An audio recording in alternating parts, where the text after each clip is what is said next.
ò ọmọ aráyé kí ní ṣẹlẹ̀ sí Yorùbá ò ọmọ Oòduà o.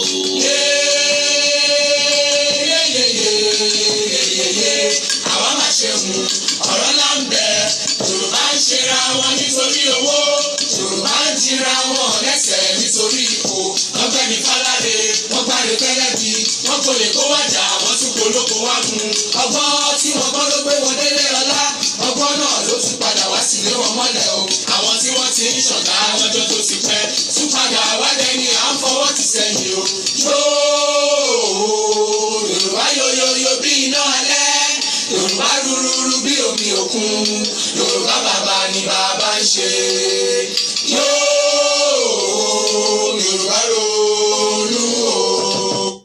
ní agbára Ọlọ́run Yorùbá ti ń ronú kò sì sí tí ó ṣẹlẹ̀ kò sì kú tí ó pàgbà tá à ní bá po lórí ẹ̀ ń bẹ̀.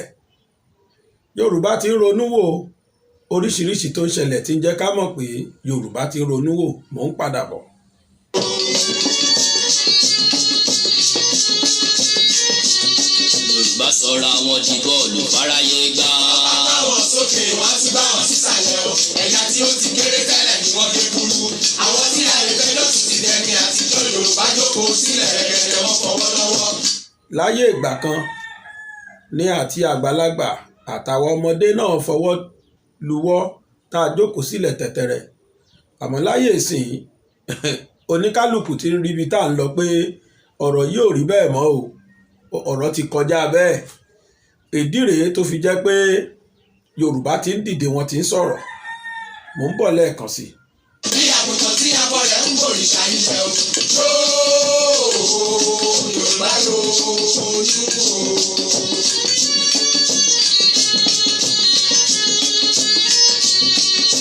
Oríkì màí burú títí kó gbogbo ọdún lẹ́yìn òkùnkùn bèrèbèrè ìmọ́lẹ̀ yàtọ̀ o ẹ jẹ́ ká kó Olódùmarè ká pọ̀ balùwàyè káyé wà lè dùn ní gbẹ̀yìn lálàyò ilẹ̀ mọ́ pé ìyá o. ilẹ̀ dákúgbà wá o ilẹ̀ ọ̀gẹ́rẹ́ àfọkọ́yẹ rí. alákòókà ó tẹ́rẹ̀ẹ́rẹ́ kábíyé. ọ̀gbàràgàdà bí ẹni yèyé mi ọ̀kadà rúpalẹ̀ àyè. tó mo kí onílé mo kálejò mo kí lọ́kùnrin bẹ́ẹ̀ ni mo kí obìnrin ṣé ẹ kú ilé ni wọ́n ń kí onílé ẹ káàbọ̀ sá là ń kí èrò ọ̀nà ẹ kú ọjọ́ mẹ́ta kan náà o mo kí gbogbo ẹ̀yin olólùfẹ́ mi tí ẹ rí mi wò lórí Facebook àmẹ́yìn tẹ́ ẹ subscribe sí YouTube wa ẹ̀yin rí mi wò kedere ó nídìí tí mi ò fi wá sórí Facebook ó nídìí máa sì sọ díẹ̀ fún wa mo rí kọ́ọ̀lù gbogbo yín bẹ́ẹ̀ ti ṣe ń pè mí bàbá àríyín mọ́ òótọ́ ni ẹ má bínú ṣé wọ́n ní tí ò bá sí ní tó ṣẹ̀ṣẹ̀ iṣẹ́ ìdédé iṣẹ́ lásán ẹ ní bínú ni n tó ṣẹlẹ̀ tẹ́ ẹ̀ fi rí mi lórí Facebook n tó le tó bà mí nínú jẹ́ gan ni bí mo ṣe ń bá yín sọ̀rọ̀ yìí láti ara Facebook ẹnìkan send message kan sí mi tó dẹ̀ look real mo kílíkì sórí message yẹn látara ẹ̀ fún YouTube channel mi unfortunately àṣẹ àkà ni láti last week or láti 2 weeks ago ni mo ti ń bá channel mi pò YouTube channel mi gbogbo iṣẹ́ tẹ́rí tí mò ń ṣe sórí YouTube yẹn ọwọ́ àkà ló ń bọ́ sí ìwọ̀nba ṣéǹjì tí AdGoogle ń sọ fún mi ọwọ́ àwọn àkà yẹn ló ń bọ́ sí gbogbo owó orí AdSense mi pátá ni wọ́n ti wọ́ tán lọ́rọ̀ kan wọ́n ti háàkì YouTube channel mi wọn ò ní kí n má ṣe fídíò wọlé ṣùgbọ́n owó tí YouTube bá ti san fún mi báyìí ọwọ́ àwọn àkà yẹn ló bọ́ sí mo wá ti ń dààmú lórí ẹ̀ láti last week yẹn ó wà difficult fún mi láti jókòó ṣe live program ibi tó bá ti bá mi náà ni mo ti ń ráyè ṣe ìwọ̀nba tí mo ṣe sórí YouTube mo dẹ̀ ń post ẹ̀ náà sí Facebook but mi ráyè jókòó ṣe live báyìí ni tó bí mo ṣe ń bá yín sọ̀rọ̀ yìí Gbàgede Ìmọ̀ channel lórí YouTube àwọn àkàtì àkẹ́ ti Facebook náà wọ́n tún gbìyànjú àmọ́ torí pé mo ti wá get message tán send sí mi lẹ́lẹ́kejì mi ò approve ẹ̀ kódà mo ti block tọ̀hún mo dẹ̀ ti delete message yẹn. So láàárọ̀ yìí mo ṣe ń bá yín sọ̀rọ̀ yìí lágbára Ọlọ́run mo ti create channel mi màá post lẹ́yìn program yìí màá lọ link yẹn màá kọ sórí channel Facebook mi fún gbogbo ẹ̀yin tí ẹ bá ní interest láti lọ bá mi subscribe gbogbo yín mo dẹ̀ rọ̀ kẹ́ lọ bá mi subscribe sórí YouTube channel yẹn tuntun because ó likely kó jẹ́ for now mo sì lè stop Facebook then ẹ̀yin tẹ́ bá sì fẹ́ máa rí mi wò lórí YouTube ó possible kí n stop YouTube channel Gbàgede Ìmọ̀ anytime from now kí n má ṣe fídíò síbẹ̀ mọ́ lẹ́yìn eléyìí ó lè jẹ́ pé léyìí ló máa jẹ́ the last video tẹ́ máa rí wò lórí Gbàgede Ìmọ̀ channel tuntun tí mo create ń sìn òun ni Bàbá Gbàgede Life ẹ sá ti lọ search fún Bàbá Gbàgede Life ẹ kọ́ pọ̀ Bàbá Gbàgede yẹn ẹ kọ́ pọ̀ then life kí gap wà nù ẹ̀ Bàbá Gbàgede Life that is the new YouTube account kẹ́ lọ bá mi subscribe síbẹ̀ kẹ́ dẹ̀ tẹ notification bell lágbára Ọlọ́run fídíò tẹ́ ń wò yìí tó bá dórí Gbàgede Ìmọ̀ lẹ tí ń wò ìwọ tó bá ti subscribe sí Gbàgede Ìmọ̀ yìí má subscribe ẹ lọ subscribe sí new channel mi Bàbá Gbàgede Life ibẹ̀ ni kẹ́ bá mi subscribe sí kẹ́ dẹ̀ tẹ notification bell ẹ̀yin tẹ́ ti subscribe sí Gbàgede Ìmọ̀ náà mo rọ̀ yín mo bẹ̀ yín tẹ́ bá sì fẹ́ máa wò mí o tẹ́ sì nífẹ̀ẹ́ sétò mi o ẹ lọ bá mi subscribe sí Bàbá Gbàgede Life yẹn torí máa tó close Gbàgede Ìmọ̀ channel máa tó close ẹ̀ down mi lè máa ṣiṣẹ́ sínú kankan kó jáwọn kan ló máa gbowó ẹ̀ ní tó ti ṣẹlẹ̀ sí mi láti 2 weeks ago mo sọ fún yín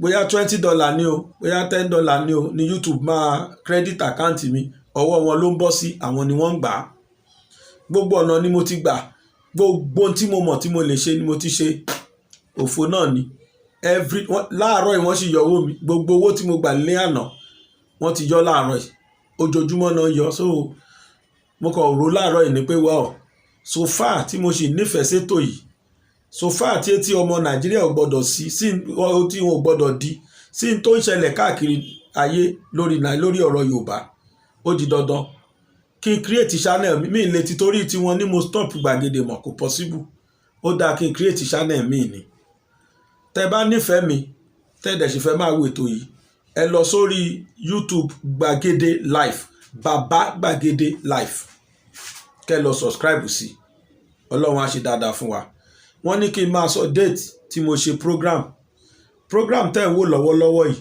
ó ní program Saturday July 17 Saturday July 17 2021 Saturday July 17 2021 Ọlọ́run á ṣe dáadáa fún wa tó mo kí gbogbo yín lẹ́ẹ̀kan sí mo kí yín kú déédé àsìkò yìí ẹni ní ká á dáa fún yẹn tó bá mi kọ kíní ò bó ṣe yẹ kó rí nìyẹn coded NJ bó ṣe yẹ kó rí ní Bàbá Gbàgede Life ẹ ṣé o Ọláyọmí Adérótóyè ẹ ṣeun o àwọn èèyàn tí ń lọ subscribe ẹ ṣé olórí Lizzy ẹ ṣeun mo dúpẹ́ mo fẹ́ kí gbogbo wa lọ bá mi subscribe sí láàárọ̀ yìí ẹ dẹ̀ bá mi sọ fáwọn èèyàn toró súnmọ́ kó jẹ́ the last video tẹ́ máa rí wò lórí Gbàgede Ìmọ̀ ní tẹ́ bá kọ life yẹn papọ̀ ó likely kó má gbé wá o Bàbá Gbàgede ẹ kọ life yẹn sọ́tọ̀ kẹ́ ẹ lè rí ẹ ṣeun oríṣiríṣi ló ti ṣẹlẹ̀ lẹ́nu àná ìjẹta sẹ́ni oríṣiríṣi ló ti ṣẹlẹ̀ ǹjẹ́jẹ́ mọ̀ pé bá a ṣe ń sọ tó yìí mí mọ̀ bóyá ẹ̀yin tẹ́ bá ń wò mí lórí YouTube ẹ̀yin á ti gbọ́ title tí mo fún fídíò yìí sìn lórí Facebook yìí mo sọ pé more reasons why tí àwọn Fúlàní tó fi hùn wọ́n kí wọ́n rí Ìgbòho gbé mo play fídíò kan nínú YouTube níbi tí níbi tí olórí àwọn Arewa Consultative Forum, combination gbogbo àwọn ẹgbẹ́ Arewa ni gbogbo àwọn ẹgbẹ́ North, they are 57 in number. Gbogbo wọn ẹ ṣeun bó ṣe yẹ kó rí nìyẹn Gbàgede Live, bàbá Gbàgede Live. Gbogbo àwọn ẹgbẹ́ àwọn Arewa yìí wọ́n para wọn pọ̀, wọ́n wá ṣe meeting lórí ọ̀rọ̀ Yorùbá, lórí ọ̀rọ̀ South generally. Wọ́n ní ẹ jẹ́ káwọn sọ fún yín ẹ̀yin ará South, ẹ kàn ń dara yín láàmú ni o pé ẹ fẹ́ jẹ president o, kò jọ o. Wọ́n láwọn ò gbéjọba lẹ̀ ń tà wọ́n o ní 2023 o. Wọ́n nídìí ni wípé Ọbásanjọ́ rúùlù fọdún 7 láti 1999 to 2007. So wọ́n wá ní pé lẹ́yìn ẹ̀ ní Goodluck Jonathan náà rúùlù fọdún 6. Wọ́n ní tẹ́ bá rọdún 7 àtọdún 6, wọ́n ní lọ́dọ̀ tàwọn wọn ló jẹ́ 14. Wọ́n ló jẹ́ 14 years. Níbi tó lódo tọ́yọ lódo dé bí ìmọ̀ bóyá mi ni ìmọ̀ calculations o. Èmi ò mọ̀ bóyá 8 plus 6 ó wá jẹ́ 14.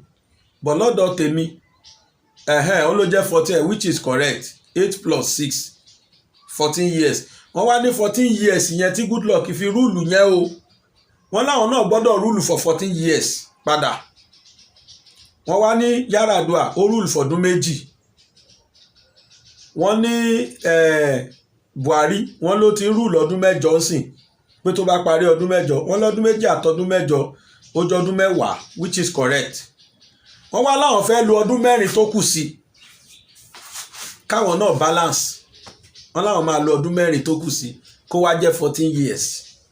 Wọ́n ní sọ gbẹ̀yìn South tẹ́ ń ṣe meeting rọ́kan tẹ́ dára yín láàmú títí mọ́ ọ̀gá mi lẹ́kọ̀ọ́ táwọn náà lọ náà ti lọ ṣe birthday tán lọ fún wọn lówó, wọ́n ló kàn waste time ara ẹ̀ ni. Wọ́n láwọn ń tàn ni. Wọ́n ní táwọn fẹ́ táwọn dẹ̀ máa ṣe ń tàwọn ni pé ọjọ́ ọ̀dì pé 2023 yẹn o Fúlàní láwọn máa fà á lẹ̀, àwọn dẹ̀ máa dìbò fún. Wọ́n tún wá sọ kinní kan fún wa pé mélòó ni gbogbo ẹ̀yin South, wọ́n ní 60 million gbogbo yín. Wọ́n láwọn nìkan àwọn jẹ́ 190 kinní kan million. Wọ́n ní so bí gbogbo yín parapọ̀ ẹ lè bíìtì àwọn. Wọ́n láwọn nìkan ti tó dìbò àwọn. Wọ́n nítorí Fúlàní nìkan 60 million ni. Wọ́n ní Haúsá ló kò tó kù. Wọ́n ní so gbogbo ẹ̀yin South tó kan. So this is the reason n tó wà lórí ẹ̀mí wọn gan rèé tí wọ́n fi sọ pé dandan sẹ́ àfikán rí Ìgbòho gbé. Ṣé àwọn méjì ni wọ́n lè dá wọn dúró láti ṣe n tán fẹ́ ṣe yẹn? Wọ́n ti mọ̀ pé with Nnamdi Kanu ní East, Nnamdi Kanu lè kápá East and South, South West, South East and South South. Now wọ́n wá mọ̀ pé South West wọ́n ti rí pé Ìgbòho ni gbogbo ayé gbà tiẹ̀ láyé ń gbọ́rọ̀ ẹ̀. Wọ́n wò pé ó di dandan táwọn bá ti tame àwọn méjèèjì even gan àwọn lè rule for life. Wọ́n ti mọ̀ pé kò sẹ́ tó tún fẹ́ tákù àwọn ọmọ ilẹ̀ Yorùbá. So wọ́n ní pé dandan àfikán kọ́ àwọn wá Ìgbòho rí. Lẹ́ni sì mo tún gbọ́ mo tún rí kàmí kan pé Ìgbòho ti fi style ó ti fẹ́ gba passport pé gbogbo ibi tí wọ́n ti ṣe passport Nàìjíríà ní kí wọ́n block pa o pé torí fẹ́ sá kúrò Nàìjíríà àfi káwọn block ẹ̀ pa káwọn mú. Mo kàn wò wọ́n mo rẹ́rìn. Ìgbòho nìkan ni wọ́n attack. Àwọn tó dẹ̀ ń jẹ́ Ìgbòho wọn kì í ṣe 1 million èèyàn all over the world ni. Mo yẹn bá yín sọ̀rọ̀ yìí. Àwọn èèyàn tó wà ní ilé BJ Boris Johnson tí wọ́n tún ti mobilize síbẹ̀ jọ ní UK sí. Àwọn Ìgbòho kan nìyẹn, àwọn sẹ́ẹ̀tì ọmọ Yorùbá tó jẹ́ Ìgbòho pọ̀ gan-an. Sunday Ìgbòho làwọn rí tí wọ́n tákù bẹ̀tẹ̀ tó ń jẹ́ Ìgbòho yẹn ó pọ̀ gidi tààrà. Àwọn ìyá UK yẹn àìmọye wọn tí wọ́n tiẹ̀ kódà ilé Boris Johnson fúnra ilé prime minister wọn gan náà tiẹ̀ ń lọ tí wọ́n ti ń lọ protest pé dandan ẹ yọ orúkọ Ìgbòho kúrò ní wanted kó ṣe kóró. Àwọn tẹ́ẹ̀dẹ̀ kó nílé ẹ̀ àtàwọn tẹ́ẹ̀ kó ní Yorùbá Nation Rally ẹ release wọn. So tí wọ́n bá láwọn gbégbòho tọ́lọ́hún ò dẹ̀ ní fún wọn ṣe láéláé, àwọn Ìgbòho sì pọ̀ gidi. Ṣé ti Nàìjíríà Ìgbòho ti Nàìjíríà ní káwí àbí Ìgbòho Áfíríkà àbí Ìgbòho káàkiri ìlú òyìnbó? Wọ́n pọ̀ rẹpẹtẹ bẹ́ẹ̀. So ìdí nìyí tí Fúlàní fi sọ pé dandan. Then wọ́n tún fi kan kún wọ́n ní Ìgbòho yẹn must be arrested torí pé Ìgbòho nìkan ṣoṣo ló ń tákù àwọn táwọn jẹ́ Fúlàní nílẹ̀ Yorùbá.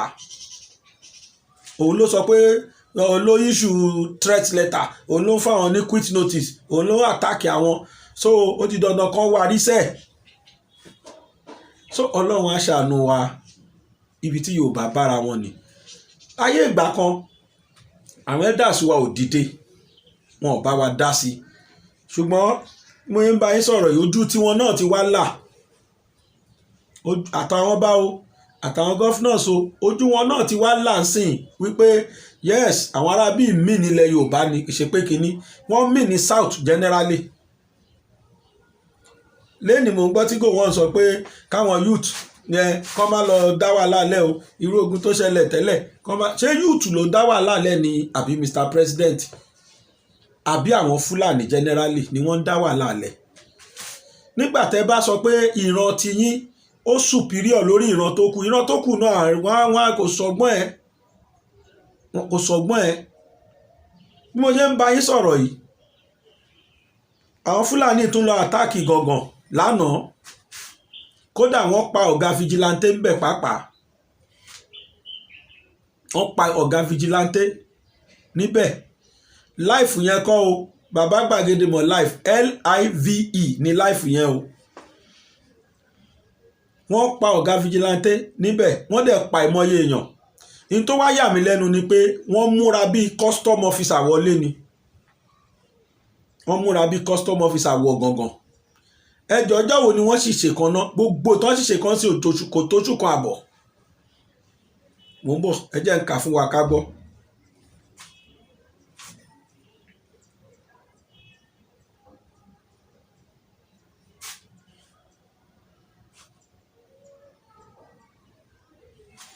Irú nǹkan tó ń ṣẹlẹ̀ yìí genocide ni mo rí sí. In tó dẹ̀ ṣẹlẹ̀ yẹn sìn, a gbọ́ kí security kan láwọn gbọ́, wọ́n ṣe bí ipa àwọn ò gbọ́ ni, wọ́n hùwà bí ẹni pé kò sí nǹkan kan. But ẹ jẹ́ kó jẹ́ pé àwọn ará àgọ̀gàn yẹn ni wọ́n lọ shell àwọn Fúlàní. Kẹ́ wá wo kí ló fẹ́ ṣẹlẹ̀, kẹ́ wo kí ló fẹ́ ṣẹlẹ̀.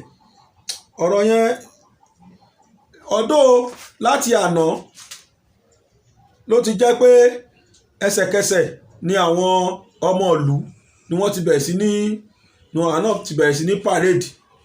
Wọ́n dẹ̀ ti ń ṣàwọn nǹkan tí mi ò gbọ́dọ̀ máa sọ níbí. But ṣó dìgbà tí wọ́n bá pa wọ́n tán ní Bàràpá yẹn ni. Mo fẹ́ fi àsìkò yìí mo fẹ́ fi pé gọ́fúnà Ṣèyí Mákindé, àníṣe ẹ̀yin lẹ sọ fún wa wípé gọ́fúmẹ̀ntì yín ti fail wa in terms of security, pẹ́ẹ́dẹ̀ rẹ́dì láti bá wa tún security yẹn ṣe ń sìn. À ń retí security yẹn o, à ń retí security yẹn sà. Ẹ jọ̀ọ́ ẹ bá wa ṣe security yẹn padà bẹ́ẹ̀ ṣe promise wa. Ṣé ẹ rántí pé promise wa sà? Ẹ jọ̀ọ́ security tẹ promise wa ń gbà yẹn òun la fẹ́ kẹ́ ẹ bá wa tún ṣe ń sìn. Because in tẹ́ promise wa ni pé pàápàá jùlọ ní gangan lẹ dúró sí, tẹ́ ẹ ti sọ fún wa pé ní agbára Ọlọ́run ẹ máa bẹ̀rẹ̀ sí ní take àwọn èèyàn in terms of security wise. But a tún gbọ́n sìnpọ̀ tún ti lọ pa wọ́n bẹ̀. Kódà ìtọ́tí ẹ̀ tó wá ṣe lọ́sẹ̀ yìí, àwọn tó tún jẹ́ security tàn gbójúlé vigilante, èmi sọ ń gbà yẹn pé vigilante tẹ́ ẹ rí yẹn wọ́n ti sọ wọ́n di boy scout. Ọ̀jẹ̀ kan gbébọn, wọn jẹ́ kọ́ kí ló kù, wọ́n kàn ń wọ yúnífọ́ọ̀mù, kí náà fi yàtọ̀ sí boy scout, kí náà fi yàtọ̀ sí man no war, ìgbọ́sọ̀ wọn gbébọn wọn ò ṣe nǹkankan. Ṣàwọn Fúlàní yẹn dẹ̀ máa ń ṣọ́ wọn ni, wọ́n máa ń ṣọ́ wọn sáf. Tọ́ bá ti rí para ti tù wọ́n díẹ̀ ní gángan o, wọ́n máa tún bẹ̀rẹ̀ pẹ̀lú wọn ni.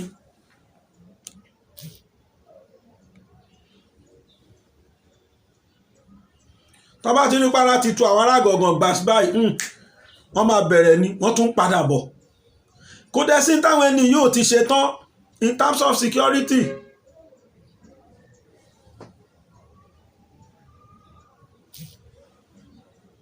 Kò sí nǹkan táwọn ẹni yóò ti ṣe tán. Mo ń bọ̀. Breaking: Àmọ̀tẹ́kùn commander in Ọ̀yọ́ reportedly shot dead.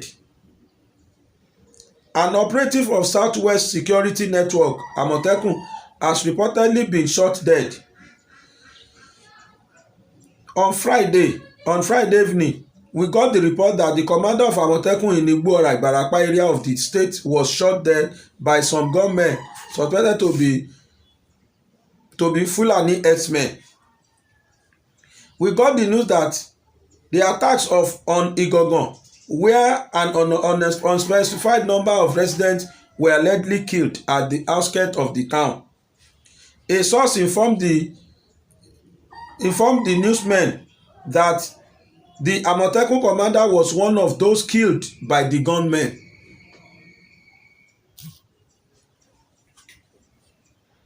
The body of the commander, whose name was so in time gbọ́re o ìbọn tí wọ́n fẹ́ fi fèsì àwọn Fúlàní ẹ mọ̀ bọ́ àwọn ọdẹ wa ìbọn oníṣàkábùlà olówó lọ́wọ́ Yorùbá tó fẹ́ fi fèsì àwọn tó gbé AK-47 dání ìbọn dẹ ṣàkábùlà làwọn bàbá yẹn ní tí wọ́n bá ní kọ́ńbẹ̀sì ní gbé AK-47 tí ọlọ́pàá wá arrest wọn bí irú tán ṣe fún Ìgbòho. Àwọn Fúlàní tá a dẹ̀ ń sọ yìí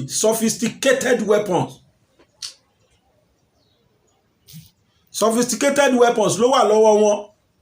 Àwọn powerful weapons, àwọn pump action ni wọ́n ní lọ́wọ́. Wọ́n ń rówó tán fi ń rà.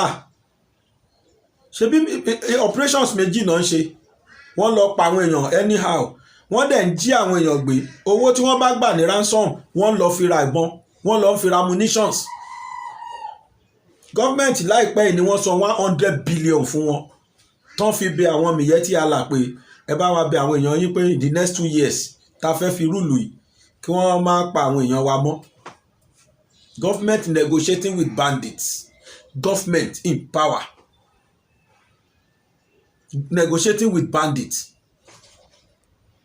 Ẹ jọ̀ọ́ kẹ́nìbọ̀dì má pe nọ́mbà yìí ó ní mo fi present ẹ má pè mọ́ for now. So this is what we are facing in Yoruba land. Ṣé báwọn nǹkan yìí ní Ìgbòho sọ pé rárá mọ́ pé ká dìde ká bá wọn Fúlàní ìjà àwọn agbénipa Fúlàní àwọn Fúlàní aṣekúpani. Èyí tó ṣẹlẹ̀ ní gángan yìí àwọn fámìlì kan tó ti bẹ̀rẹ̀ sí ní sunkún wọ́n tún ti ń fojú sunkún báyìí. Wọ́n ti sọ ẹbí mi ìdáláì lọ́mọ wọ́n ti sọ ẹbí mi ìdáláì ní bàbá mọ́ wọ́n ti sọ bàbá mi ìdáláì níyàwó mọ́ sìn. Kò sí tó máa ṣe ìtọ́ṣe last kí ló ṣẹlẹ̀ ọlọ́pàá máa gbọ́ máa fi para náà ni wọn ò wá nìyẹn. Ṣebí bí ni mo ti sọ fún wa ní tí gọ̀gàn tí àwọn ẹni yẹn ra petrol àwọn aráàgọ́ àwọn tó ráyè escape ńjọ táwọn Fúlàní yẹn wọlé lóru wọ́n ra petrol wọ́n dẹ̀ gbé lọ police station. Ẹjọ́ ẹ wá gbèjà wa o ẹ lè ní kò sépo epo rèé o wọ́n gbé epo yẹn láwọn ń bọ̀ pẹ̀lú ògo lọ́jọ́ kejì ni wọ́n tó yọjú. Ṣé ká sọ pé ọlọ́pàá wa sá fún Fúlàní náà ni àbí wọ́n ti gba instruction pé ẹ gbọ́dọ̀ fọwọ́ kàn wọ́n.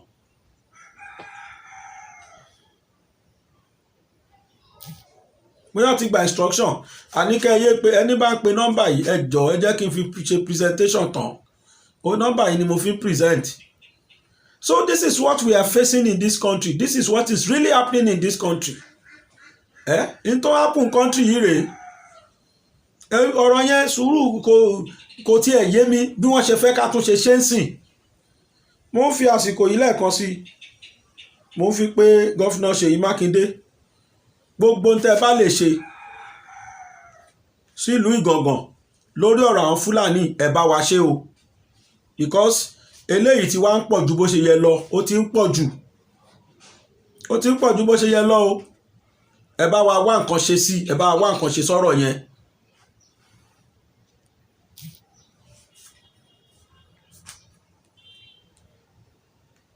Àwọn ẹgbẹ́ kan tí kì bá ṣe ara nǹkan tá à ń sọ nìyẹn ṣe rí ìlú tá a wà yìí àwọn máa lé Yorùbá kan wà tí wọn ò ní yé hùwà ọmọ àlè ṣebí lípa àwọn ẹgbẹ́ kan dìde kíní yẹn kàn ń pa mí lẹ́rìn ni torí mi ì mọ nǹkan tí mo lè sọ sọ́rọ̀ yẹn. Àwọn ẹgbẹ́ kan dìde wọ́n ní àwọn Yorùbá Appraised Forum wọ́n láwọn YAF àwọn tí wọ́n nǹkan táwọn wà fún ni pé àwọn tí wọ́n ṣe Yorùbá Nation ó làwọn tákù làwọn dìdí wà fún pé kò sí tó jọ Yorùbá nation àwọn ẹgbẹ́ yẹn.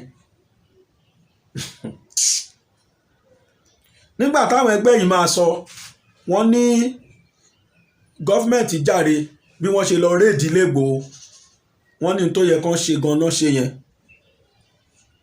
wọ́n ní bó ṣe yẹ kán ṣe gan dẹ̀ ni wọ́n ṣe ṣe yẹn nǹkan táwọn ẹgbẹ́ yẹn sọ nìyẹn o wọ́n ló dáa bẹ́ẹ̀ pé nǹkan tó yẹ kí gọ́ọ̀mẹ̀ntì ṣe ni máa kà fún wa sí. DSS raid on Igboho's home lawful and constitutional group wo wá ni a civil society organization Safe Nigeria movement Safe Nigeria àwọn méjì ni wọ́n àwọn kan rè Safe Nigeria movement has described the raid by the Department of State Services DSS on the home of a Yoruba Nation agitator Sunday Igboho Adeyemo as a lawful and constitutional. Recall that the DSS confirmed the raid on Igboho's residence in Ibadan, Oyo State, and recovered weapons and shams as claimed. According to DSS spokesman Peter Afunaya, Igboho's home was raided after intelligence revealed that he was stockpiling arms ahead of the Yoruba Nation rally in Lagos State. In a statement on Wednesday, the convener of the movement, Solomon Shemaka, noted that DSS did not contravene any law, adding that the raid was a proactive sting operation. Yorùbá wà nú ẹgbẹ́ yìí o tí Yorùbá ṣe máa kà fún wa o. The statement reads, the press release by the DSS noted this exchange which led to the death of 2 of Igboho's men and sustenance of injury by 1 operative. It is instructive to note that the DSS personnel are as well legally imbued with the powers of the police in the circumstance under reference. The Nigerian laws consider it a criminal offence for anyone to be in possession of arms and shams. The police ban of the rally was in order. We are all witness to the killings and destructions of property during the EndSARS protest in Lagos. It was certain Igboho was going to rebash this bastard. Ẹgbọ́n tó sọ the bastard set of people. Yorùbá wà nú àwọn ẹgbẹ́ yẹn o. Wọ́n sọ pé wọ́n nígbà tí wọ́n ló wà ní òfin Nàìjíríà pẹ́nikẹ́ni tó bá ti gbébọn tàbí tó ní oògùn lé DSS lè lọ ka mọ́ kan ṣe bó ṣe wọ́n kan lọ gbé. Èmi ò tí ì gbọ́ rí o nínú òfin Nàìjíríà o wípé òfin recognize oògùn pẹ́ni bá lóògùn lé. Tó bá lọ gbẹ́ni tó lóògùn lé wọ́n á máa rí àwọn bàbá yẹn gbé pọ̀ o.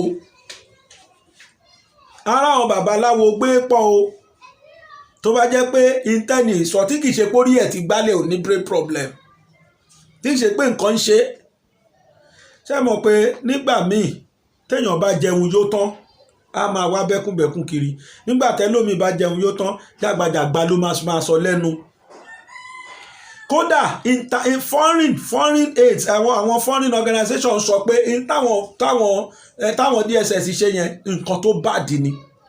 One idiot ẹ ṣeun jàre lórí irọ́ ni. One idiot dìde ó lọ sọ kábàkàbà lẹ́nu pé bọ́n ṣe raid yẹn is normal. It is in the constitution. Ẹjọ́ kí ni constitution kí ni kó so law yẹn fún wa ká gbọ́. Ìbá kọ́ sí bí káríka. Section kìíní kan subsection kìíní kan of penal code sọ pé ìgbà ilé máa mọ̀ pé wà nù àbí gbà tó sọ pé òfin Nàìjíríà recognize ẹni bá lóògùn lé kí wọ́n lọ gbé kí wá ní kán wọ babaláwo tán wà káàkiri yẹn kí ni kán ṣe rí nígbà míì téèyàn bá gba owó tó bá gbowó gidi kò ní mọ̀gbà tó máa sọ kábàkàbà tó bá ti fúnyàn lówó. Yorùbá lẹ́ni tó bá jẹ dòdò ẹnu ẹ̀ ò ní sọ òdodo mọ́. Nínú àwọn ẹgbẹ́ tẹ́ rí Yorùbá wà nù wọn. Méjì ni wọ́n ó tún sì kù ẹgbẹ́ kan ẹgbẹ́ tí mo wá tó fẹ́ kà fún wa yìí àwọn tí ẹ̀ ṣe gegere lórí gegere àwọn ọlọ́pàá ló dá wọn dúró lẹ́kọ̀ọ́ wọ́n fẹ́ march lẹ́kọ̀ọ́ wọ́n ti plan ẹ̀ wípé nígbà tí Yorùbá Nation ti ṣe tiwọn lọ́n the 3rd ní àná àbíjẹta àwọn náà fẹ́ wá ṣe tiwọn wọ́n ní anti-Yorùbá Nation rally ni wọ́n pè Lagos State Commissioner ló dá wọn dúró otherwise wọn ò bá ṣe ń bẹ̀ tán bá wá ṣe ká ní wọ́n jẹ́ kán ṣe ni èmi fẹ́ wo bóyá Commissioner of Police Èkó bóyá wọn wà ní arrest àwọn ẹni yẹn bẹ̀tọ̀ inú mi dùn pé kódà wọn ní Commissioner gan lọ́tọ́ tẹ̀ dídì sọ pé kí olórí wọn kó kọwọ́ bọ ìwé lọ́dọ̀ wọn pé àwọn ò ní ṣe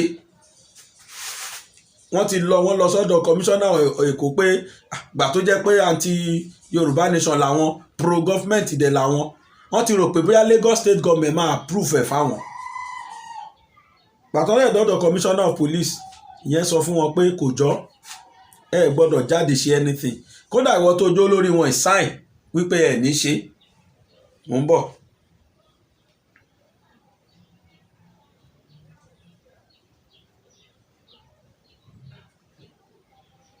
So nǹkan tí mo tó ṣe rí ọ̀rọ̀ àwa Yorùbá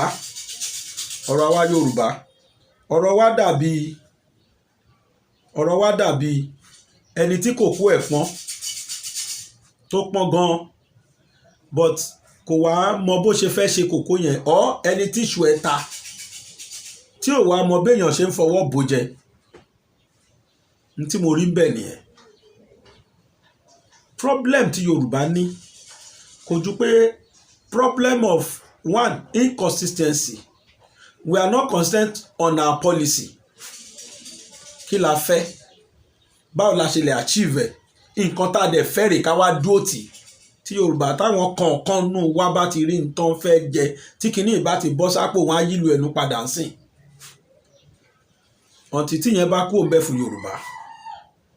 Ẹlẹ́ẹ̀kejì ni pé ọ̀tẹ̀ owú jíjẹjẹ lọ sí ó tún máa ń wà fáwa Yorùbá tó bá ti rẹ́ni tó ń gòkè báyìí ọ̀tẹ̀ bẹ̀rẹ̀ owú jíjẹ bẹ̀rẹ̀ pàápàá jùlọ kó jẹ́ nìkan ni wọ́n ń pariwo ẹ̀ ṣé bí gbogbo tó ṣẹlẹ̀ sí Ìgbòho yìí ṣé rò pé ó déédéé ṣẹlẹ̀ ni ẹ̀ṣẹ̀ kò wà lọ́wọ́ Yorùbá nú ni ẹ̀ṣẹ̀ lásán wá ni àwọn mẹ́ta tí àwọn babaláwo mẹ́ta tọ́nà lìdí ok ó tiẹ̀ dá ẹni sọ pé ó wà ní òfin Nàìjíríà pé anybody tó bá lóògùn náà kí wọ́n gbé àwọn babaláwo mẹ́ta ni wọ́n lìdí àwọn DSS lọ sílé Ìgbòho kí ló dé tán arrest àwọn ẹni yẹn then gbogbo àwọn tó ń gbá munitions kiri kì í ṣe Yorùbá ní gbogbo àwọn tí wọ́n lọ ń pa àwọn èèyàn ní gọ̀gàn Fúlàní ni wọ́n o kí ló dé tí wọ́n ti arrest àwọn yẹn àbíbọn kan ni wọ́n ń gbé dání àìmọye Fúlàní láyé ta ti rí tó jẹ́ pé brọ́dẹ̀ wọn ò tẹ́ ń gbé pamọ́ kódà kọ́lọ́pàá dúró bọ́ máa kọjá lẹ́gbẹ̀ẹ́ pẹ̀lú AK-47. Every security as anti-Yorùbá Nation group postponed Lagos rally. The planned anti-secession rally scheduled for Friday àná ni wọ́n fẹ́ ṣe rally yẹn by a group Yorùbá Appraiser Forum ẹgbẹ́ kejì tún nìyẹn o tó jọta Yorùbá Nation has been postponed. The nation reported more than a dozen police vehicles including armored tanks and water cannons were stationed around the Gani Fawehinmi Freedom Park in Ojota, Lagos ahead of the rally. The Ojota route and surrounding areas witnessed heavy traffic gridlock due to roadblocks mounted at the sections leading to the park. Security operatives including the Rapid Response Squad, Task Force and Lagos State Neighborhood Safety Corps maintained presence around the vicinity of the park. Lagos Police Command had warned the forum against holding any rally in the state at all. Lagos Police spokesman Olumuyiwa Adejobi in a statement cited security concerns and third wave of COVID-19 for the action. Organizers of the rally failed to show up at the proposed venue. Àwọn ojo they are cowards. Ó yẹ kán lè show up now. Ṣebí wọ́n fẹ́ wá against Yorùbá nation. Ó yẹ kán wá kán yọjú pé kò sí tẹ́fẹ́ ṣe fáwa. Gbọ́n nípọ́n ti kìlọ̀ fáwọn wọ́n gbélẹ̀ straight. Wọ́n fẹ́ wá máa match kán máa sọ pé ẹgbẹ́ Ìgbòho asọ̀pọ̀tì kẹ́ ẹgbẹ́. Ṣé ní Nàìjíríà ìwọ́n á dẹ̀ ṣe bẹ́ẹ̀ wọ́n á dẹ̀ mú jẹ? Ẹ ṣe ohun orúkọ wọn nìyẹn, paid ọmọ àlè Yorùbá. Láàyè tí mo wà ìfáǹfààní ẹ̀yin tẹ́ ẹ̀ tí ì dé nígbà tí mo bẹ̀rẹ̀ program yìí. Ẹ jọ̀ọ́ channel Gbàgede Ìmọ̀ lórí YouTube. Àwọn àkàtì àkẹ́ mọ́ mi lọ́wọ́. Ó likely kó jẹ́ pé fídíò tẹ́ ń wò yìí ló máa jẹ́ the last video tí máa ṣe sórí Gbàgede Ìmọ̀ channel. Mi ì tí ì lè sọ. Àwọn àkàtì àkì Gbàgede Ìmọ̀ channel mọ́ mi lọ́wọ́ lórí YouTube. Gbogbo ọ̀nà ni mo gbà láti retrieve account yẹn. Mo lè upload síbẹ̀ ni mi lè withdraw kọ́bọ̀ kó ń bẹ̀. Gbogbo owó tí YouTube ń san fún mi pẹ́rẹ́ báyìí tán bá ti san báyìí àwọn àkà yẹn ń gbé lọ ni. But mi lè torí tí wọ́n sọ pé mi ní ṣe program yìí mọ́. Mo ti ní more than enough fans than kí n wá disappoint ọ̀pọ̀lọpọ̀. Tí n bá ṣe fídíò ọjọ́ kan sórí YouTube calls yẹn máa ń pọ̀ jù. The same thing Facebook. Àtòrí Facebook ni mo dẹ̀ ti lùgbàdì wọn. That's why tẹ́ fi rí mi kí n ṣe program ní Facebook láti bí 2 weeks ago ni mo ti stop. Ẹ jọ̀ọ́ mo fọlọ́n bẹ̀ yín. Àtẹ̀yin tẹ́ ń wò mí Facebook, àtẹ̀yin tẹ́ ń wò program mi lórí YouTube. Ẹni tó bá ní YouTube channel nínú yín, ẹni tó bá ní YouTube lórí Facebook yìí náà, ẹ jọ̀ọ́ bá mi lọ sí new channel tí mo ṣe create. Bàbá Gbàgede Life. Kì í ṣe Bàbá Gbàgede Ìmọ̀ Life o. Bàbá Gbàgede Life. Ẹ jọ̀ọ́ lọ bá mi subscribe síbẹ̀. Kẹ́dẹ̀ tẹ notification bell. Tí n bá ṣe any video ẹ máa rí wò ń bẹ̀ live and direct. Bàbá Gbàgede Life. Bàbá Gbàgede yẹn máa kọ́pọ̀ ni. Ẹ wá fi life sí. Life yẹn is L-I-V-E. Bàbá Gbàgede Life. Àwọn èèyàn tí ń kúrò tán lọ subscribe tí mò ń rí now. Just search for Bàbá Gbàgede Life. Bàbá Gbàgede yẹn máa kọ́pọ̀. Then life yẹn L-I-V-E. Ẹ lọ bá mi subscribe síbẹ̀. Kẹ́dẹ̀ bá mi tẹ notification bell yẹn. Toró ó súnmọ́. Fídíò yìí náà ẹ máa wò nínú channel yẹn máa post ẹ̀ síbẹ̀ náà láàárọ̀ yìí. So méjèèjì àti Gbàgede Ìmọ̀ àtòun náà máa post títí tó bá yá máa kúrò lórí Gbàgede Ìmọ̀ channel. Ó súnmọ́ kó jẹ́ nú ọ̀sẹ̀ yìí. Máa fi gbogbo ọ̀sẹ̀ yìí polówó new channel yẹn kí n tó yọra mi kúrò ní channel yẹn. Máa fún àwọn àkà yẹn kí wọ́n lọ wẹ́ ní máa bá wọn ṣiṣẹ́ owó. Torí mi ń ṣiṣẹ́ àwọn gbowó ni nísìn. N tó ń ṣe lórí Gbàgede Ìmọ̀ channel fún mi nìyẹn. Mo ń ṣiṣẹ́ síbẹ̀ àwọn gbowó ni. Bàbá Gbàgede bẹ́ẹ̀ kọ́ ẹ máa kọ bàbá àti Gbàgede papọ̀. Life ẹ̀ wá kọ́ sọ́tọ̀. Bàbá Gbàgede yẹn o ẹ ṣeun jàre. So ẹ má jẹ́ kí yẹn disturb wa. Mo kàn ń sọ torí ẹ̀yin tẹ́ ṣe dé ni mo ń sọ fún kẹ́ lè mọ̀. Torí tó bá yá táwọn èèyàn bá ń sọ pé Bàbá Gbàgede àríwò mọ̀ lórí YouTube kó bá má dà bẹ́ẹ̀. Ẹni bá mọ̀ pé òun nífẹ̀ẹ́ sí program mi òun sì fẹ́ máa rí mi wò.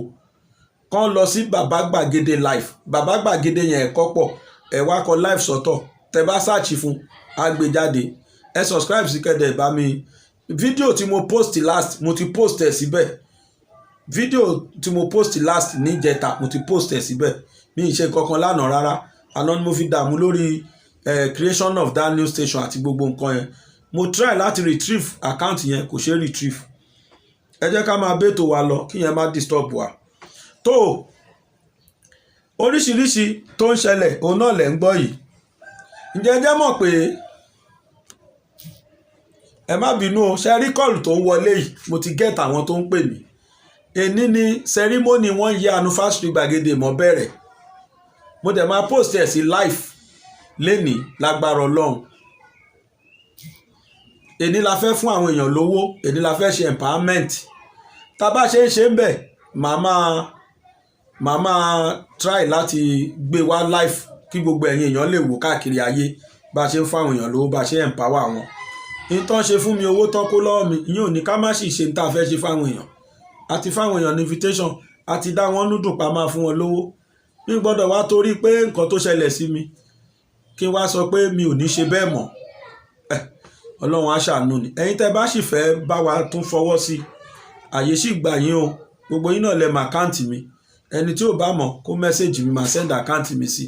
so ní àná níjẹta tí mi bá ṣì níjẹta ṣẹ́bílì pé ara insecurity tá à ń sọ pé kò sí nílùú yìí òun là ń rí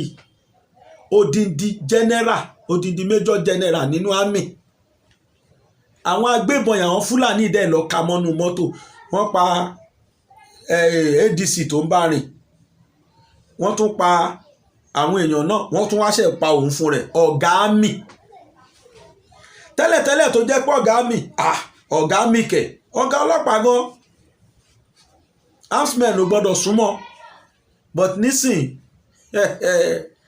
láìpẹ́ yìí ni wọ́n jí ọba gbé ní Kaduna. ìta sọ yẹn táwa ń pariwo fún àwọn náà ti ń fojú ara wọn rí. bàbá gbàgede ìmọ̀ life kọ́ ni mo pè o, bàbá gbàgede life ni mo pè mí sọ pé bàbá gbàgede ìmọ̀ life, bàbá gbàgede life yẹn is LIVE. ó bá wù yín ẹ unfollow ẹ má ti unfollow ẹ sì filẹ̀ tí n bá ti kúrò ọjọ́ tí n bá ti sọ fún yín pé ẹ unfollow ẹ ọjọ́ ẹ ní kẹ́ unfollow ẹ sì filẹ̀. ó ní nǹkan kan tí mo fẹ́ ṣe tí mo sì sọ pé kẹ́ ẹ sì filẹ̀, so tẹ́ bá ti unfollow ẹ̀ sìn mi ní lè ṣe nǹkan tí mo fẹ́ ṣe yẹn. life yìí kọ́ LIVE òun ni life yẹn. èyí tá à ń sọ ni pé general kan ní ilẹ̀ haúsá ara wọn ń bẹ̀, àwọn fúlàní dẹ̀ lọ yìnbọn pa. táwọn náà bá wá kọ̀ láti rí n tó yẹ kán rí sí pé ò gbọ́ insecurity ló ń dà wá láàmú lò yìí, àfúlàní dẹ̀ fẹ́ pa ó ti sọ páwọn làwọn ní Nàìjíríà, wọ́n dẹ̀ láwọn fẹ́ gba Nàìjíríà lọ́wọ́ anybody. so anybody tó bá ti fẹ́ dì wọ́n mú báyìí wọ́n máa mú kó lọ náà ni. yàtọ̀ fáwọn nìkan àwọn Islamic State náà tún ṣe tiwọn, Boko Haram náà ń ṣe tiẹ̀. ìfà Boko Haram yẹn mi ò wá ní ẹ ṣeun ohun rè bàbá gbàgede life.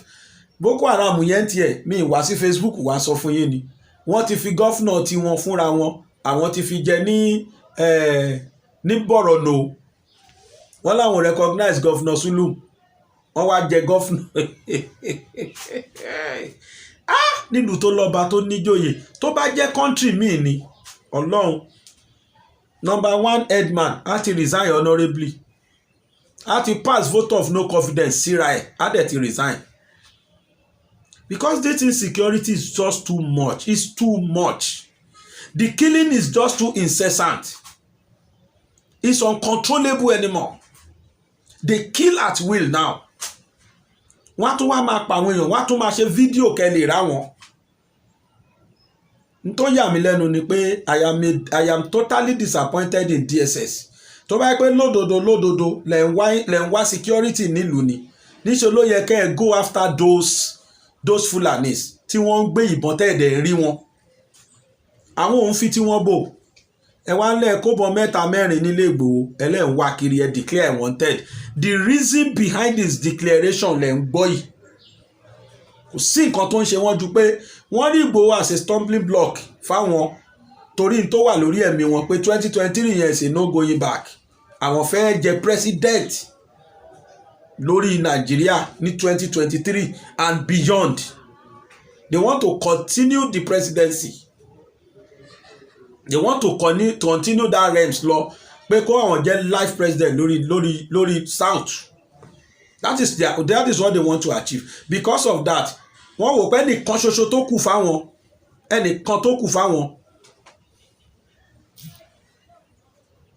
wọ́n mọ̀ pé ẹnìkan ṣoṣo tó kù fáwọn òun náà nìgbò.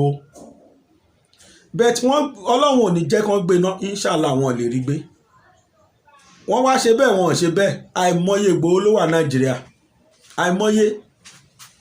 nígbà tí odindi general tẹ́mi ẹ̀gọ́ ò tún safe, odindi general ẹ̀mí ẹ̀ ò tún safe, ẹ̀mí odindi general kò safe. tálẹ̀ ẹ̀mí ẹ̀ wá fẹ́ safe ńlùú yìí èho general general bóyá àmẹ́ni tó ń pè ní general General is one of the most and the highest peak of uniform job. Kéèyàn kan tó gba ipò yẹn tẹ́ bá délé ẹ̀ ó kéré tán ó entitled sí bíi sójà mẹ́rin. Ó dẹ̀ at least ó lè jẹ́ one general officer, ó lè jẹ́ two general officer, ìkànnú ìbàjẹ́ one star ìbàjẹ́ two stars, ìtó bá wùn kò jẹ́ ń bẹ̀. Ó gbọ́dọ̀ ní orderly tó máa ṣọ́, ó gbọ́dọ̀ láwọn convoy tó máa ṣọ́, ó dẹ̀ gbọ́dọ̀ ní àwọn àmì inú ilé ẹ̀ tó máa ṣọ́ as a general. láti colonel lọ ó ti entitled sí, because most senior military officer rank yẹn bẹ̀rẹ̀ láti ipò colonel. Ìgbà ilẹ̀ máa rí tó máa lo red sí collar wọn.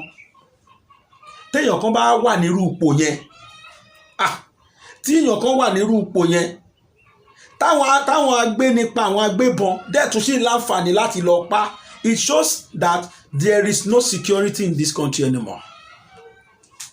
Wà secured mọ́ rárá nítorí a fẹ́ ṣe president 2023. Must you be dominating everybody? Yorùbá a wà so sincere débi pé gbogbo wa la parapọ̀ tá a gbé present government débẹ̀. Yorùbá 99% of Yorùbás ló dìbò fún present government. Yorùbá yẹn gangan lẹ wá jẹ́ kó máa sunkún. Yorùbá yẹn lẹ ń palẹ̀ anyhow now.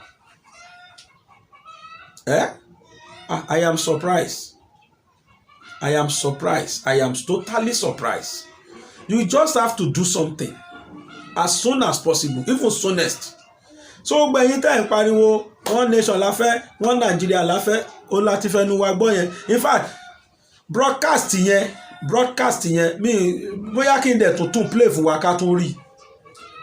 Intima yẹn sọ nínú fídíò yẹn, tí wèrè bá gbọ́ á mọ̀ pé eléyìí ti ní brain problem. Tí wèrè bá wò á mọ̀ pé eléyìí ti ní brain problem. Ó dẹ̀ fi confidence ṣe yẹn. Tó bá jẹ́ ọmọ Yorùbá kan ló ṣerú broadcast yẹn, ní agbára Ọlọ́run lórúkọ kejì òru DSS àtúntì délé ẹ̀ wọ́n ló ṣe broadcast tó lè cause anarchy Nàìjíríà. But tó ní pé jára wọn ni tó dẹ̀ jẹ́ in favour wọn ló sọ̀rọ̀ sí. Nothing happens to that man. Ó dídí attack South gan ni o. Ó tún fún wa ní population ara wọn pé àwa iye báyìí ni wá, kò sí irú bẹ́ẹ̀ ṣe lè ṣe tó, àti nàyàn already. Mo kàn wo ẹ lọ wà lórí YouTube bẹ́ẹ̀. Even channel tí mò ń sọ fún yìí, channel tí mo ṣẹ̀ṣẹ̀ create Baba Gbàgede Life, mo post ẹ̀ síbẹ̀ láàárọ̀ yóò wà ńbẹ̀. Mo post ẹ̀ síbẹ̀. Mo mọ̀ tètè gbé ó wà only the first video tí mo upload sórí channel. Ẹ̀yin tẹ́ ti subscribe ẹ rí ńbẹ̀ wẹ̀ rí wò ńbẹ̀. Odindi video yẹn wà ńbẹ̀ full. Mo wo máa yẹn títí pé wọ́n ti ń chance wa ní ẹgbà Yorùbá. Ọlọ́run jẹ́ ká tún àfi tọ́lọ́mbà ṣàánú wa. Tó bá yọ wá kúrò ní bondage tá wà yìí, tọ́lọ́mbà yọ wá nìkan, because already wọ́n ti encave Yorùbá pápátá àti yọ wá kù sọ́wọ́ Ọlọ́run Ẹlẹ́dàá àti yọ wá. Àwọn ẹni tí wá ṣe bí ẹni pé kò sírú àwọn. If that man could have confidence láti jókòó láti máa sọ ohun tó ń sọ yẹn, báwọn ṣe wà yìí, àwọn 150 million làwọn, kìíní kan million làwọn, Fúlàní 60 million ni wọ́n, àwọn nìkan, àwọn Haúsá àwọn náà 100 kìíní kan million ni wọ́n, táwọn bá papọ̀ ṣe rí pẹ́yìn South ẹ̀ jẹ́ nǹkan kan. Ohun tó ń sọ yẹn ó ń kọlù fún ogun ní incitement to mutiny náà ń perú ẹ̀ nínú òfin. Incitement to mutiny náà ń perú ẹ̀. Ó incite wàhálà nílùú ní, because torí àwọn South náà bá gbóná tó bá wo fídíò yẹn wọ́n lè cause wàhálà. Irú àwọn tó yẹ kó máa gbé nìyẹn. Bàbá Gbàgede ìmọ̀ yẹn ní kọ́ lọ́tọ̀ọ̀tọ̀. Bàbá Gbàgede ẹ máa kọ́ pọ̀. Life nìkan ló máa yàtọ̀. Then life yẹn is LIVE. Kò ń ṣe life èèyàn kan. Life that is to say I am life. Bí mo yẹ wà life yìí. LIVE. Bàbá Gbàgede Life. Màá send the link ẹ má worry. Tí n bá ti ṣe fídíò ìtàn sí màá post link ẹ pẹ̀lú ẹ. So ẹ jọ̀ọ́ ẹ jẹ́ kájọ máa bẹ lọ́hùn fún lùyìí tó bá jẹ́ ọmọ Yorùbá. mo ń gbà tí mo wo fídíò yẹn mo ń sọ pé ó ní o tó bá yẹ pé Yorùbá kan ló jókòó ló ń ṣerú nǹkan tí ẹni yìí ń ṣe yìí láàárọ̀ ọjọ́ kejì fún ibi tó ti ń ṣe yẹn tán bá mọ bẹ̀bẹ̀ náà ti máa lọ gbé e torí pé broadcast tó lè instigate wàhálà nílùú ni broadcast tó ṣe ara arú àwọn tó yẹ kí DSS máa wá kiri nìyẹn kì í ṣe irú àwọn tó ń ṣe peaceful rally. àwọn idiot tí mo kọ́kọ́ ka story wọn fún wa yẹn àwọn tó kọ́ dìde páwọn against Yorùbá nation wọ́n sọ bẹ́ẹ̀ pé gbogbo rally tí Ìgbòho ń ṣe wọ́n láìmọye èèyàn náà kú dànù àìmọye èèyàn náà ń pa àwọn tó fẹ́ gbẹ̀ empowerment ni wọ́n ti ń pè mí yẹn ó yẹ kí n ti wà ní hall mo kàn sáré fẹ́ wá update wa ló ṣe jẹ́ kí n wá lẹ́nìí láìpẹ́ yìí lágbára Ọlọ́run títí 12 live coverage of our empowerment ó máa gorí Facebook ìtẹ́ máa rí wò live lágbára Ọlọ́run èèyàn bíi 300 plus ó ní a fẹ́ empower mi ò ríro ṣe ló yẹ kí n cancel ẹ̀ ó yẹ kí n cancel ẹ̀ ni pé mi ì ṣe mọ́ torí I have lost a lot of money to those hackers but notwithstanding a sì ṣe because èyí tó dáa jù fẹ́yàn ó ní kó sọ̀rọ̀ kan bá bẹ́ẹ̀ mi lè sọ pé mi ì ṣe mọ́ I have spoken and I will do it bó jẹ́ kí n parí ẹ̀ Ọlọ́run ò ní jẹ́ ká mu gàrí bó jẹ́ kí n parí ẹ̀ Ọlọ́run ò sáà ní jẹ́ ká mu gàrí Ọlọ́run á ṣàánú wa màá ṣe ẹ̀yin náà dẹ̀ máa rí wò lénìí lágbára Ọlọ́run we are empowering almost 300 or 300 plus la máa empower lénìí bówó yẹn ò tiẹ̀ pọ̀ bá máa fún wọn ní ṣéǹjì díẹ̀díẹ̀ kí wọ́n fi kówó ọjà tàbí kan fi bẹ̀rẹ̀ kódà kó ṣe recharge card lẹ́ni tó ń sùn lójoojúmọ́ sílé tí ò rí nǹkan ṣe owó tá a fẹ́ fún wọn bó jẹ́ recharge card ló máa fi tà á fi tà tó oníyanṣẹ́ ọlọ́kà ṣe ẹ̀yin tí ẹ bá mi wo program yẹn ṣe lẹ́ẹ̀kan sí ẹ jẹ́ kí n tuntun sọ àwọn àkà wọ́n ti háàkì Gbàgede Ìmọ̀ channel mọ́ mi lọ́wọ́ ó likely mo sọ ó likely kó jẹ́ pé fídíò yìí ló máa jẹ́ the last video tí máa post sí Gbàgede Ìmọ̀ channel new channel tí mo ẹ̀ṣẹ̀ create ni Bàbá Gbàgede life kì í ṣe Bàbá Gbàgede Ìmọ̀ life Bàbá Gbàgede life Bàbá Gbàgede yẹn ẹ máa kọ́ papọ̀ ẹ wá kọ life sọ́tọ̀ life yẹn is LIVE Bàbá Gbàgede life mo ti try láti block wọn kán má rí bẹ́ẹ̀ yẹn wọ̀ mọ́ bọ́ gbogbo mo ṣe ń change password mi mo ṣáà rí i pé wọ́n ṣì ń yọ owó yẹn ok mo tún wá lọ sínú Google account mi gangan wọ́n ní bóyá wọ́n ti wà nú ẹ̀ already tẹ́lẹ̀ ni mo delete everybody tó click mọ́ kò tún ràn o àsàtàárọ̀ yìí the last owó tó kù ní account yẹn wọ́n kó láàárọ̀ yìí ni mo ṣe wá wò pé okay the best thing is for me to go and create another YouTube channel ẹ má tí kú lórí Gbàgede Ìmọ̀ channel ẹ má tí kú ó nídìí tí mo fi sọ bẹ́ẹ̀ ó nídìí torí kankan mo gbọ́dọ̀ ṣe gbogbo tó yẹ kí n ṣe tán lọ́dọ̀ Google AdSense kí n tó kúrò ó ní nǹkan tí àfi kí n parí ẹ̀ tí n bá ti parí ẹ̀ máa kúrò lágbára Ọlọ́run ẹ má tí unfollow Gbàgede Ìmọ̀ ẹ sì jẹ́ ká sì jọ wà ń bẹ̀ èmi náà gbogbo tí mò ń ṣe síbẹ̀ mi kí ẹ̀ máa ṣe ẹ máa wò ẹ má wọrí ẹ̀yin tẹ́ bá dẹ̀ ti subscribe sórí Bàbá Gbàgede life fídíò tí mò ń ṣe lọ́wọ́lọ́wọ́ yìí ó lọ sórí Bàbá Gbàgede life náà àti Gbàgede Ìmọ̀ àti Bàbá Gbàgede life méjèèjì náà ni máa upload ẹ̀ sí ẹ jọ̀ọ́ ẹ̀yin tẹ́ bá ti subscribe sí Bàbá Gbàgede life yẹn ẹ lọ bá mi subscribe sí subscribe nìkan kọ́ ẹ wo bí tí wọ́n fi sáìn aago sí yẹn ẹ click ẹ tẹ́ bá ti click ẹ tí n bá ṣe any video ẹ ṣe mọ̀ pé subscription lásán ẹ lè tí mọ̀ pé mo ti ṣe fídíò bẹ́ẹ̀ tẹ́ ẹ bá ti tẹ aago yẹn lẹ́sẹ̀kẹsẹ̀ lẹ́ máa rí fídíò yẹn wò ń bẹ̀ so that pé ẹnìkan ò ní lose wípé mi ò rí bàbá torí pé tí bá kúrò lọ́sẹ̀ yìí máa kúrò lórí Gbàgede Ìmọ̀ next week màá wá sọ fún yín authoritatively pé ó yẹ yín náà kó ní kálukú wọn subscribe sí Gbàgede Ìmọ̀ channel tó ti yé wa so ẹni tó bá wo fídíò tèmi gbogbo yín ni mo dúpẹ́ lọ́wọ́ yín pé ẹ ṣé gan-an èmi ò ní kú ẹ̀yin náà ò ní kú lágbára Ọlọ́run kọ̀ọ̀kan wà ní bọ́ sọ́wọ́ Fúlàní láìpẹ́ láì jìnnà láìpẹ́ yìí títí 12:01 Gbàgede Ìmọ̀ máa tún gorí live video ẹ máa wo empowerment wa live eléyìí la fi ń bẹ̀rẹ̀ èyí anniversary tí Gbàgede Ìmọ̀ pé lórí social media a máa bẹ̀rẹ̀ lẹ́nìí lágbára Ọlọ́run next week a máa ṣe real ceremony but lẹ́nìí empowerment la fi bẹ̀rẹ̀ òun láti bẹ̀rẹ̀ yìí a máa lọ kí jímọ̀ ọjọ́ jímọ̀ a máa lọ church jọ Sunday a dẹ̀ máa bẹ̀rẹ̀ gbogbo tó kù ẹ ṣé gan mo dúpẹ́ o ẹni tó bá wo tèmi lágbára Ọlọ́run ojú tẹ́ fi wò wá ò ní fọ́ etí tẹ́ sì fi ń gbọ́ wa ò ní di ẹ̀yin tẹ́ bá fẹ́ ràn wá lọ́wọ́ lórí ọ̀rọ̀ empowerment wa yìí account number wa ẹ pè mí màá send ẹ̀ sí yín fún ẹni tí ò bá mọ̀ but ẹni tó bá mọ̀ first bank account yẹn náà ni tí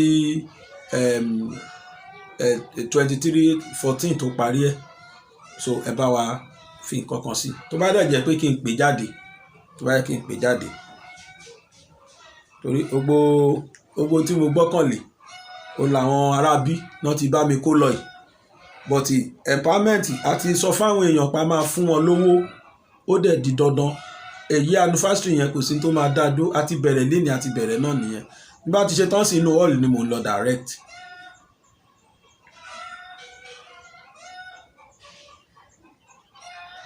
So àkáǹtì yẹn First Bank ni 3074 05 42 14 First Bank. So ẹni tó bá èmi náà fẹ́ bá wọn dá sí o